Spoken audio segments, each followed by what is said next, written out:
네, 다음으로는 반려동물의 흔한 질환 중 하나인 고양이 특발성 방광염에 대해서 이야기 나눠보도록 하겠습니다. 먼저 원장님 모시고 알아보도록 하겠습니다. 원장님 안녕하세요. 안녕하세요. 네, 원장님 소개 부탁드립니다. 안녕하세요. 항상 반려동물이 더 건강하고 행복하게 오래 함께 할 수 있는 동물병원을 만들고 있는 시흥탑 동물의료센터 대표 원장 이윤주입니다.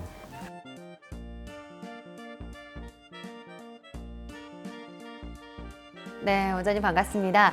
네, 오늘은 고양이 특발성 방광염에 대해서 이야기 나눠볼 텐데요. 어떤 질환인 건가요?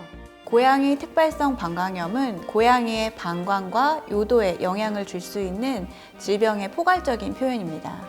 원인이 명확하지 않고 스트레스, 환경적 변화 등 미세한 다양한 원인에 의해 배뇨곤란, 배뇨통증, 빈뇨, 농축뇨, 혈뇨, 부적절한 장소에 배뇨하는 증상으로 병원에 내원하게 됩니다. 네, 그렇다면 고양이 특발성 방광염 어떤 원인으로 발생하는지 궁금합니다.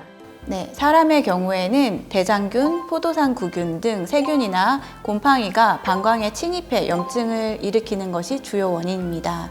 하지만 고양이의 경우에는 65% 정도가 특발성 방광염으로 앞서 말씀드린 것처럼 원인이 명확하지 않고 배뇨박스 오염, 모래 변화 등 스트레스, 환경 변화 등에 의해 발생할 수 있습니다.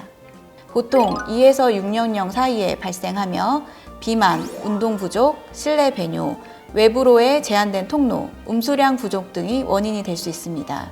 또한 수컷이 특발성 방광염에 걸리는 비율이 유의미하게 높습니다.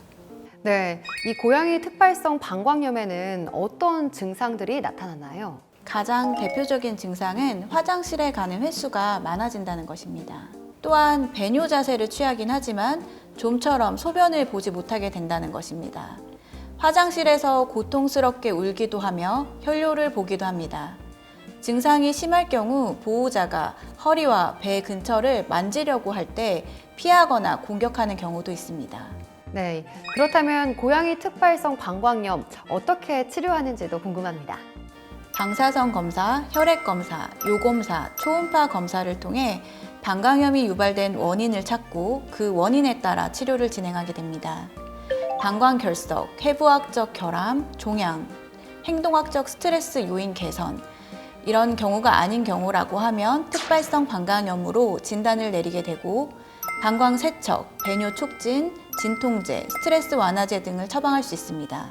또한 캣타워나 배변 환경을 독립적으로 조성해 줌으로써 스트레스를 줄여주거나 고양이 모래를 고양이가 좋아하는 응고형으로 바꿔주는 방법도 적용해 볼 수 있습니다.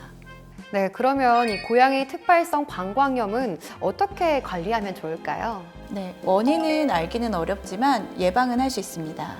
무엇보다 음수량을 증가시키는 것이 중요한데요. 집안 곳곳에 물을 두거나 분수형 정수기로 호기심을 자극해 수분 섭취를 늘리는 것이 좋은 방법 중 하나입니다. 또한 습식 사료로 바꿔주거나 염분이 많은 사료나 간식으로 음수를 유도하는 방법도 사용할 수 있습니다.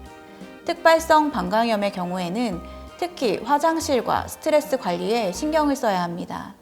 큰 화장실을 마련하고 고양이가 좋아하는 모래를 깔아줘야 하며 화장실을 청결하게 유지하고 모래도 자주 갈아주어야 합니다.